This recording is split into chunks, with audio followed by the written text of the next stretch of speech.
Well, thank you very much again. And if you'd like to introduce yourself to the classmates that will be looking at this interview, and well, everyone interested in hip hop culture. Okay, well, my name is Dr. Imani Kai Johnson. I'm an interdisciplinary trained scholar and assistant professor in the Critical Dance Studies department at UC Riverside. Currently in Tennessee at my dad's house. So yeah, I don't know what else is useful information. That's okay. Thank you so much.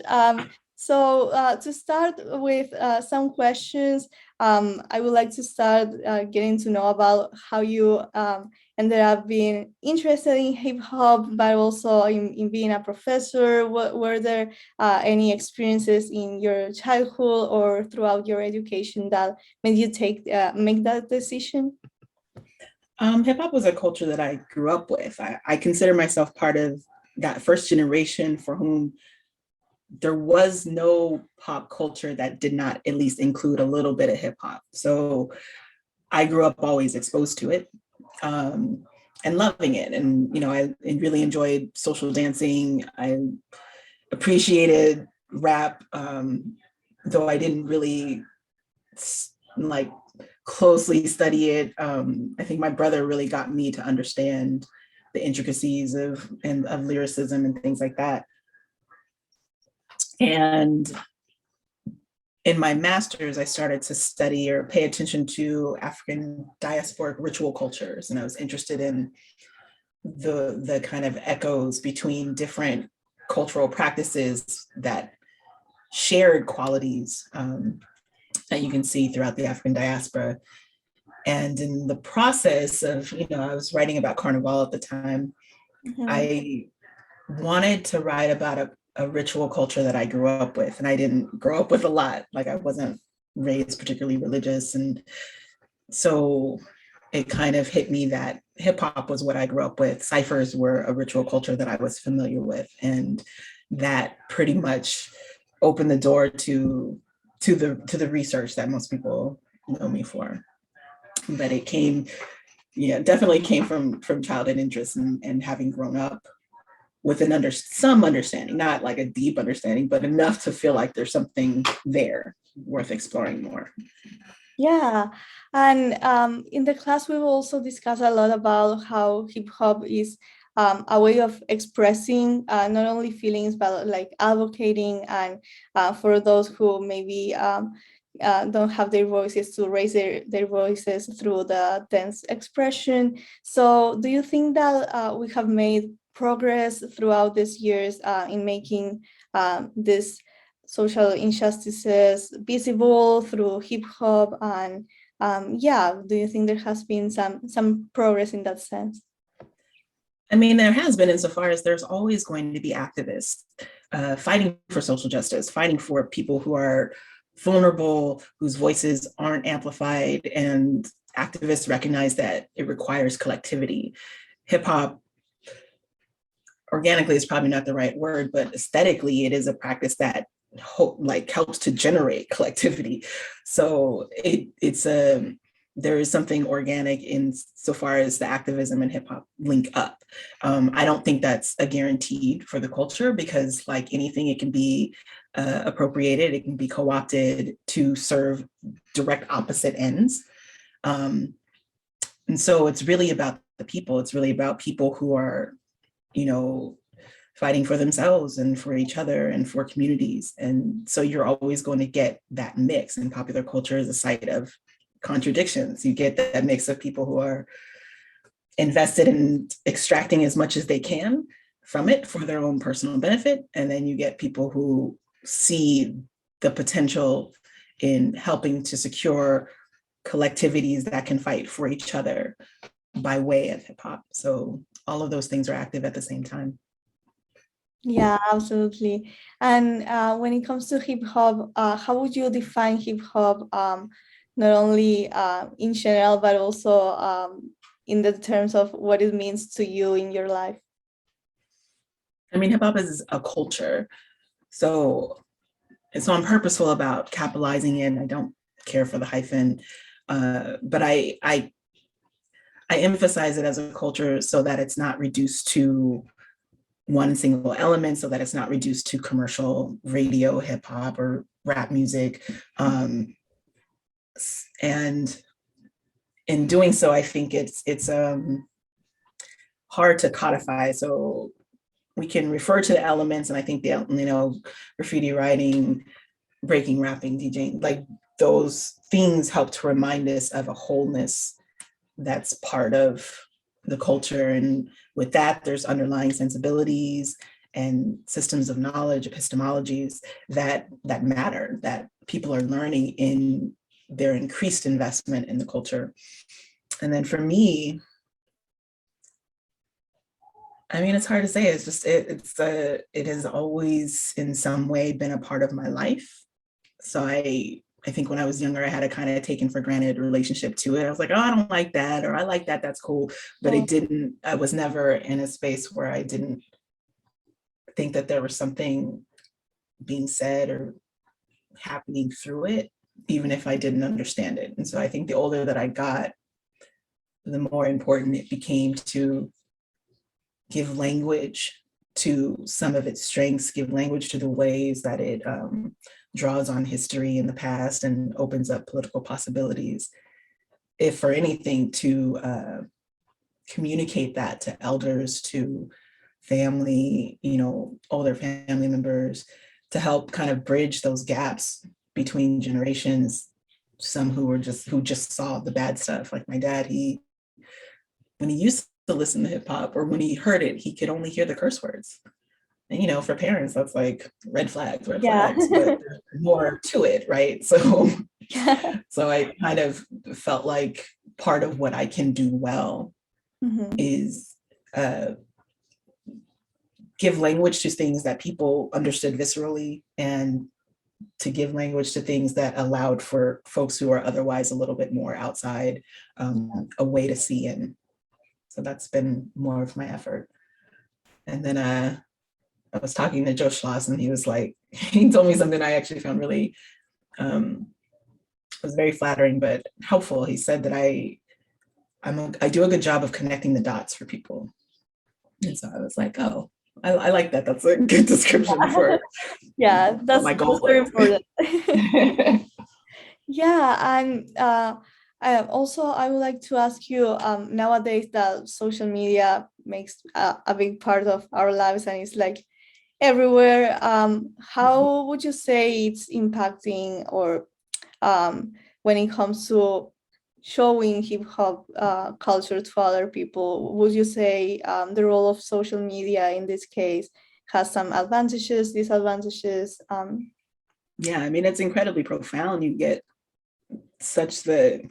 that's the whole thing around globalization, like this squashing of space and time. So someone really far away can instantaneously practically see and engage with what's happening in different parts of the world, which is really amazing. And I think aesthetically, the culture is set up in a way that it's meant to kind of move outward and suck people in. But because there's an emphasis on the spectacle, because there's an emphasis on what we see. And in a Western cultural framework, what we see is the most prioritized thing versus how people feel in it, how they experience it, what it's embodied. There's always going to be something missed in that. So I think for people who, and this is not to undermine anybody for whom this is their only access or this is their main access, but it's just to say that one needs to recognize that access is always limited. Like there needs to be more to how one studies or engages. And I'm specifically thinking about hip hop dance. What you see and what is and what's being experienced are not necessarily the same thing. And I think since I write on breaking, one of the things that came to the forefront was that the visual thing is kind of not the least interesting, but after you see 1,000 power moves, you're like, that's cool. But what I want to see is somebody who's really grooving or who knows how to get into the pocket of the rhythm and draws people in. It has this incredible energy and humor, and you can do little tiny things and they're you're like, oh my God, that was great. So, Yeah. you know, it's there's so much more to it. And I think that if you don't pay attention to the things that are not so easily recognizable in, say, a video online, you're missing a whole lot. And so for dancers that I've met, that I've had, you know, the opportunity to meet and spend time with, they really taught me about how that experience deepens their desire for research. They need to do it to understand more and to get deeper into their practice. And so I think that invitation is also built into the culture. And some people see it and some people don't, but it doesn't mean that they can't. Yeah, absolutely. And now with a more kind of technical question, I read about both hip hop and rap, and different information on internet. So I was wondering, is rap a musical part of hip hop, or what are the differences between the two? I mean, rap is one of the elements of hip hop. It is the musical part. It's also the lyricism part.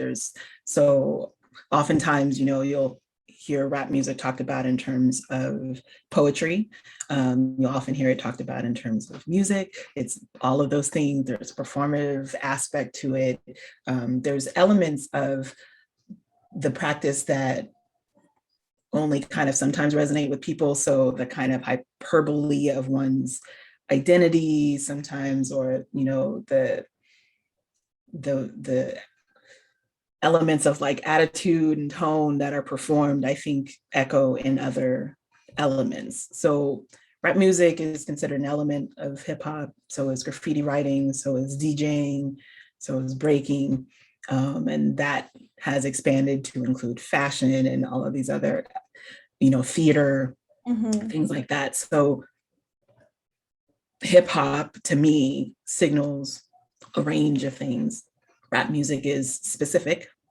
And then for some people, even if they use hip hop as a euphemism for rap music, I think they are also talking about a certain kind of hip hop. So not necessarily radio play that music industries has decided is appropriate for audiences, but people who are actively like identifying with the culture and creating in the vein of the culture and the priorities and sensibilities of the culture. And so even when people use the term hip hop to refer to rap music, I think they're referring to a particular version of rap. Yeah, thank you.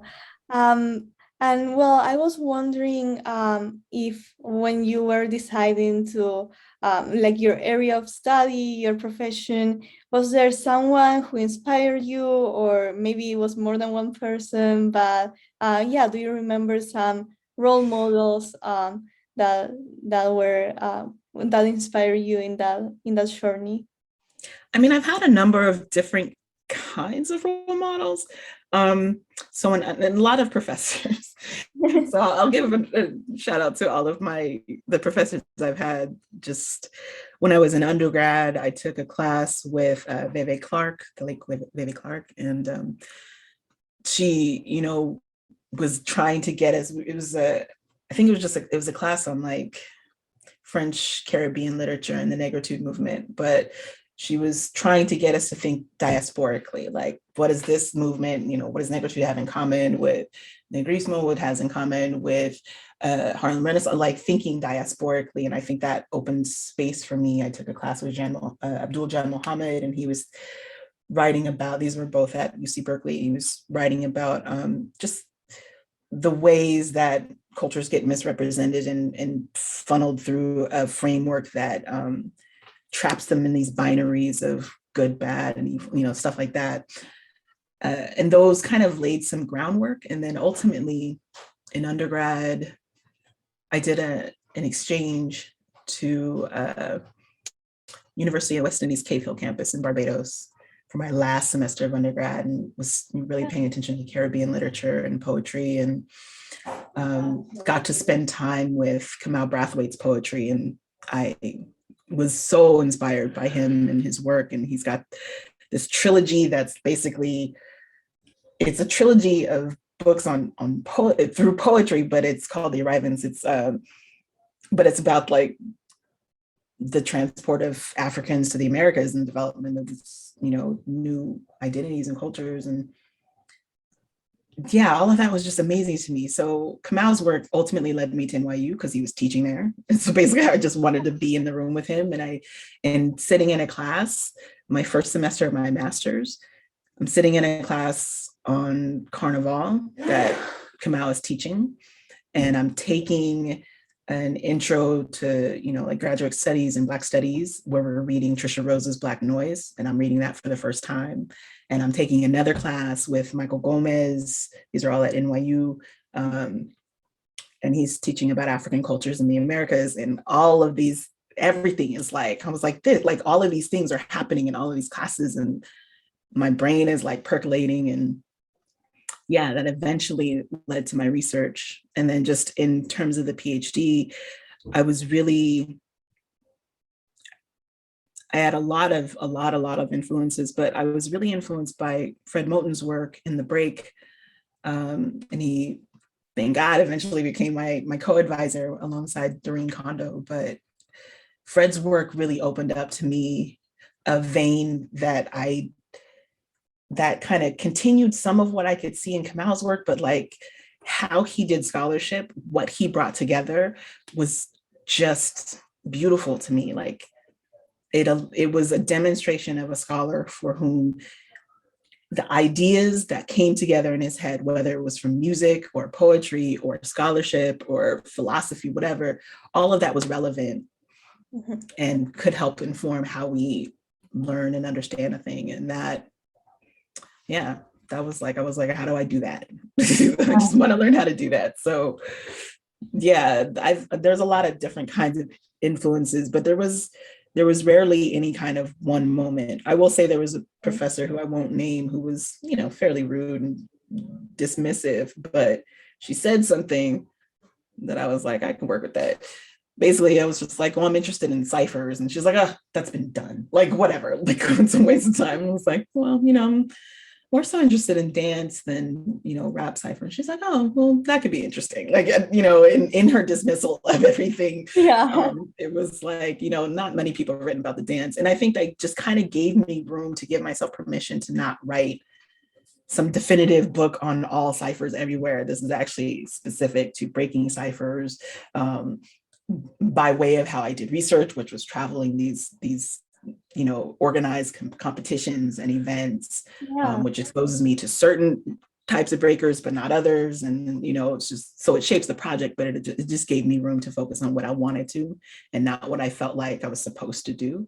And that distinction was helpful because the deeper I got into the specifics of my project, the more I opened up room to connect the dots to other things. And that was something that Fred taught me as well, like that universality isn't in some glossing over of differences. It's actually in the really specific and getting into the specifics of something that opens up its connections to other things. Yeah, that's awesome. And now that you mention also ciphers and your interest in it, we also talked about that in the class and did some activities in a cipher. So that was really great. And when it comes to the hip hop culture through that moment of being in the cipher, what would you say that piques your interest from it, or also what aspects, important aspects of hip hop culture do you see reflected in the ciphers? I mean, ciphers are this wonderful coming together of a range of different, sometimes competing, sometimes contentiously competing interests and approaches and styles and understandings. But it's also, and it seems like this really open space, but it's also really informed by underlying sensibilities and expectations and etiquette, like how you do the thing matters. People are paying attention to that. I think one of the things that really stuck out to me is like there's this quality where if you spend a lot of time, you lose time. And I think there's something really kind of amazing in that. And that's one of the reasons I came to the project is I had been writing on carnival practices. and reading about these different kinds of experiences. And then I got to go to Trinidad's Carnival and Juve, the opening day, which starts at like 2 or 3 in the morning. Some friends and I did the Juve part of Carnival, and there was this process wherein like 2 and 3 in the morning we're starting, we end at 10 in the morning. I'm exhausted. I don't know how much time, like, it doesn't feel like that much time passed, but it feels like physically it feels like that much time passed. But it was like, when did that happen? That it went from just like dancing in the streets at 3 in the morning to 10 in the morning. And I'm just like, the sun is up. When did that happen? So I had moments at different battles where I realized like, oh, I've been here for like 8 hours. And I didn't always process it because you're in it. And there's a quality to that I wanted to understand. And so ultimately, like, this research came out of wanting to understand what some of that was, what some of those dynamics were, and not having a resource for it. I remember I went to write just make a reference to ciphers, and I couldn't find it in the books on hip hop that I found. Nothing. Maybe they get mentioned, but nobody spent time. Mm-hmm. And I remember calling a friend and being like, did I make this word up? Like, this is a thing, right? Like, why is it nowhere in the scholarship, but like so central to the culture? And circle practices are ubiquitous throughout the African diaspora. And that's often the case. Like, it is everywhere and not talked about at the same time. So I wanted to understand that. I wanted to understand basic things. How do they form? How do they fall apart? Like, why this thing? Why is this thing that I feel like I understood? My brother's best friend in high school was an MC.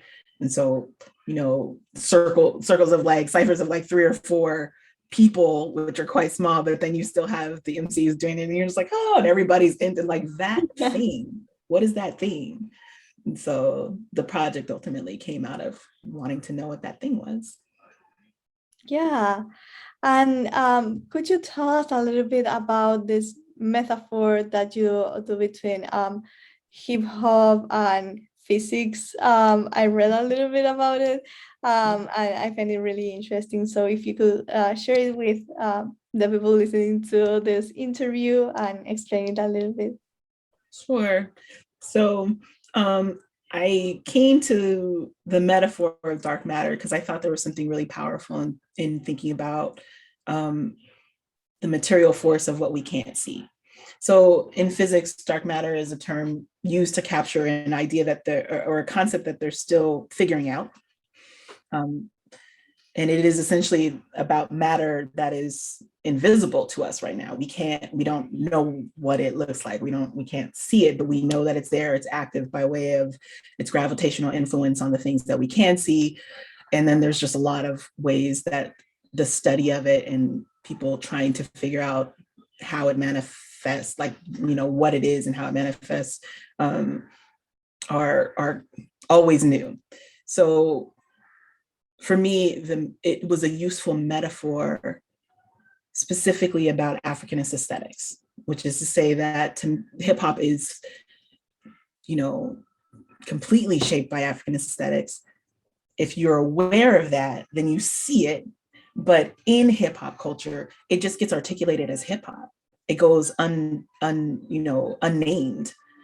as Africanist. And if African, not even Africanist aesthetics, but then like you'll say like Black culture or something like that will get referenced, there's no specificity and there's no sense of what that means and what's at stake for not identifying it. And as Brenda Dixon Gottschild points out, like that invisibilization is rooted in racism. It's not like, oh, this is just open for, like that idea that it's open for everybody and that you don't really need to know these, that's super rooted in just like a history of racism and the appropriation of Black culture in the US and being labeled as like American or pop culture or something. And that allows for the erasure of Black people and histories. It allows for, a perpetuation of a power dynamic that keeps Black people at the lowest possible rung of the ladder, social ladder, and it's a hierarchical society. So dark matter was useful because it names the thing that we can't see that is nonetheless fundamental, right? That it actually, dark matter comprises the majority of the universe. So what we can see is like a fraction of what's there, not the majority. And that was really fascinating to me. And then I kind of came to it by way of this short story by Henry Dumas called Will the Circle Be Unbroken? Mhm. And it's definitely in the vein of Afrofuturism. And in it, he depicts a jazz circle that births a baby. Like there's like a baby in the story that moves. And I was like, that's what I'm interested in, because ciphers birth a thing. Like there's a thing in the world, like something is happening from that, even if we can't see it. And so I those kinds of overlaps Mhm. resonated with me. And so I keep it as a metaphor because I'm not trying to make everything, I'm not trying to like replace people's language or interpretations of their experiences as practitioners with that. But I think that the metaphor captures both the invisibilization that matters to how we experience what comes out of hip hop and what comes out of ciphers. But the metaphor gave me room to think about,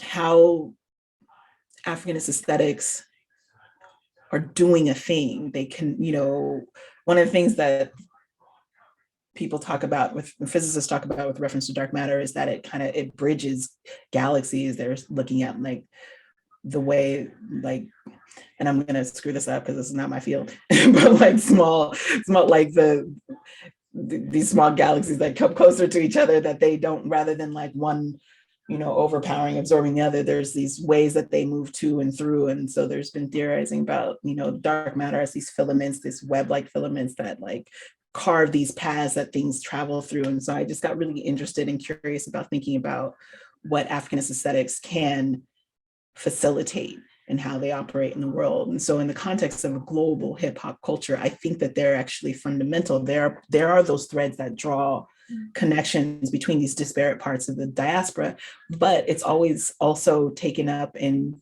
differential ways, because it's unnamed, because it's unseen. Like we don't actually, it's what people get is always also funneled through what they bring to it.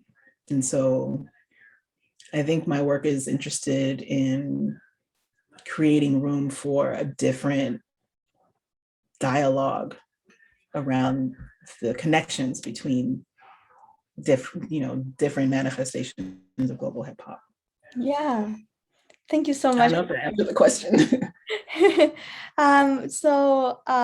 I was wondering, now that we were talking about this, well, in many times I would say racism that makes people don't call the things by their names. Would you say that in the academic field and as a professional, as an African American woman, have you seen yourself being in situations in which you noticed racism, or that something was more difficult because of being a woman? Or have you experienced those situations? And if so, what would you say to other women if they go through it, on how to overcome that? I mean, yeah, I have. I tend to put things out of my head once it's like handled. I'll say like I've had really great mentors who've made it really clear, like you have to, I think the phrase is like stand in your truth, but it's like really, and I would say personally, I think about it as kind of having the set of principles for yourself that matter. So it matters to me how people speak to me. It matters if I feel heard or respected. And for people, it's important to establish your boundaries. I think that but at the same time, we're being honest. Like I'm very purposeful about figuring out a way to tell the truth at any given moment without, but not necessarily to put people in their place or whatever, just to be really clear about how to speak to me and how to be in conversation. I mean, I've had moments as a professor where someone has preemptively decided I don't know anything, or I don't know what I'm talking about, or clearly I've not just read what they've read, or, you know, just that kind of nonsense. Well, are you, like, every time I used to present this work, I'd always get a question, usually from a white dude in the back of the room. Well, have you heard of, yes, man, I've heard of all kinds of, and I don't care. So it just kind of takes, it took some time for me to, especially coming out of grad school, as a student, that transition between student and colleague, where you just have to be like, this is what I've come to understand. This is, you know, where my developing expertise is. Yeah. At the same time, I have to also resist the temptation and the inclination and the training to perform expertise as if I have nothing else to learn, as if everybody should just shut up and listen to me. I'm not trying to do that either. And so standing in a place that is both receptive to and open to learning, but also real clear, like I'm, you know, my insight is also an important part of the conversation. Yeah. That's a hard balance to strike. I think when I used to get those kind of like, well, did you read such and such, and are you, like, that kind of stuff, or you don't even, you know, you don't know, you're not an expert in this, so why should I listen, that kind of thing. I think I used to internalize that and like, well, I'm just gonna make sure I really study this stuff. And after a while, I was like, yeah, I'm actually not interested in spending time on things that's not useful to my work. But if that's what opens the door for you, cool. Like, I can openly say, like, yeah, there's definitely overlaps between how I'm theorizing and how, say, someone like Merleau-Ponty is theorizing phenomenology. And I'm not invested in interrogating that. Like, tons of people do work on Merleau-Ponty. Not a ton of people do work on hip hop and breaking and dance in particular. So I think my time and energy is better spent on the thing we know less about. And I'm fine with that. Like, I don't actually need to be the only one who's ever said a thing. No, I'm not the only one who ever said this thing. And what I'm saying, I feel like, is building on something that we need to spend time with, because our contributions lend themselves to a collective freedom. So I think in contention with things that can happen that are racist, that are anti-Black, that are sexist and misogynist, it reminds me of how I choose to walk through the world. Mm-hmm. And that orientation is the thing that I try to calibrate to, as opposed to reacting to how someone decides they want to treat me. That's on them. Mm-hmm. I mean, I don't know if that's especially helpful in particular instances, but it means, you know, sometimes I take on other people's shit, and other times I'm like, that's your shit, so I'm gonna let you carry that. And I'm gonna do my thing over here with people who care and actually don't have to deal with that if I choose not to. Absolutely. And yeah, that's a mentality I kind of hold on to. I will sooner, I'm not a big fan of drama on top of that. So for people who are trying to bring it, I would rather just do some other thing elsewhere. Yeah, thank you so much for sharing. And well, now I was wondering about your research, and if you're currently carrying out any projects. So yeah, if you'd like to share a little bit. Yeah, so I have two things coming out, hopefully next year. The first will come out around May, I think. It's the Oxford Handbook on Hip Hop Dance Studies. And I'm co-editor of that alongside Mary Fogarty, who's a associate professor of dance out of York University in Toronto. And in that anthology, I've co-written the introduction, and I have two articles, both engaging with women ethnographers of hip hop dance. Mm-hmm. I'm not remembering the titles. One is on the corporealities of women ethnographers of hip hop dance, and the other is on hip-hopography, critical hip-hopography, and thinking about what it means to do methodologically to do this kind of research. And then my actual book, Dark Matter and Breaking Cyphers, The Life of Africanist Aesthetics and Global Hip Hop, is, God willing, due out sometime late next year. I just submitted it like a month and a half ago. Oh, that's exciting. Yeah, so the book is finally done. And then I'm just happily at the super beginning stages of a different project. And just at this point, I'm just doing some reading and slowly thinking about what I want the project to be, but it engages with like embodied hip hop dance identities in relationship to incarceration. Yeah, thank you so much for sharing, and all of those projects and the book. Everything is super exciting. So thank you. And to kind of do a closing, I would like to ask you what message you will give to maybe young people who are who live and feel hip hop as a cultural expression and a way of life. What message would you give to them? So yeah. I mean, if you're already in it, I just keep deepening that relationship. It seems to me, from what I've come to understand and learn from practitioners, especially like OG practitioners, there's always more. There's always more to learn.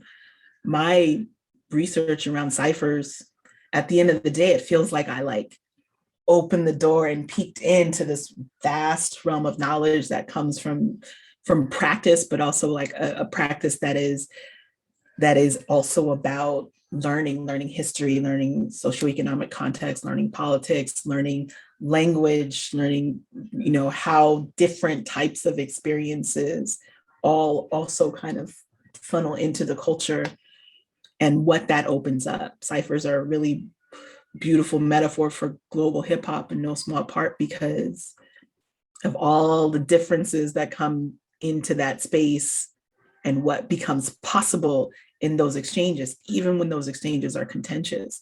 And it's not that it's always all good and it's not always some kumbaya situation, but it is, it can be very generative.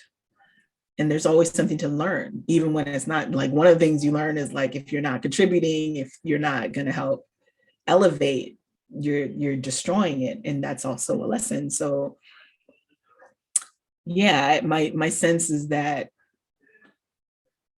there's always more and there's always ways to deepen that. And for a lot of people who've been breaking a long time, just as a consequence of life, there can be periods where your physical body is preventing you from doing a thing. I've known a couple people who've had spinal situations where they've had to relearn how to walk. And as breakers who have been doing it for a long time, that meant when they went back to the dance, because they always went back to the dance, they started from foundation. They had to relearn the basics. But in the process of relearning those kind of initial moves, those initial practices, there's a deepening of an understanding about what that foundation can do. Mm-hmm. And so yeah, there's always more. There's just always more, even if that more means going back to something that you thought you already knew. And I think that that's really a powerful insight. Absolutely. Yeah. Thank you so much for that message and for your time and kindness throughout this interview. It's been really a big honor for me to talk with you and have this opportunity of interviewing you. So thank you so much for that. Oh, thank you. It was a pleasure. Yeah, well, thank you very much. I hope you have a good rest of your day, and it's been a pleasure to meet you. It's a pleasure as well. And I'm really glad you got to like have this, you know, get a chance to take a class where there's actually room to learn more, not just like a set of moves, but learn about the culture. I appreciate that. Yeah, I really like it. And actually, I feel like I'm learning many things that are helpful also for my life and for contributing to the community. And I've been learning a lot of things that I really feel are really helpful. And I'm growing as a person as well. So it's really nice. Good. That's what it should do. So props to your professor. Yeah. Well, thank you. Thank you so much. You're welcome.